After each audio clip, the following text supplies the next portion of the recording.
Daha müasir siyahı alma modelinə keçidin təmin edilməsi məqsədi ilə növbəti mərhələdə 2 əsas yeniliyin tətbiqi nəzərdə tutulub. Bu fikirlər Baş nazir Əli Əsədovun sədrliyi ilə Nazirlər Kabinetində 2029-cu ildə Azərbaycan Respublikasında əhalinin siyahıya alınmasının keçirilməsi ilə bağlı məsələlərə həsr olunmuş geniş iclasda səsləndirilib.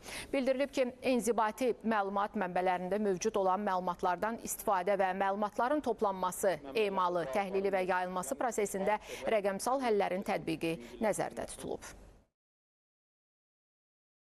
Sorğunu həyata keçirecək sayıcılar müvafiq proqram təminatı ilə təchiz edilmiş planşetlərlə təmin olunacaq. Məlumatların kağız daşıyıcılarda deyil, elektron formatda toplanması həyata keçirəcəkdir.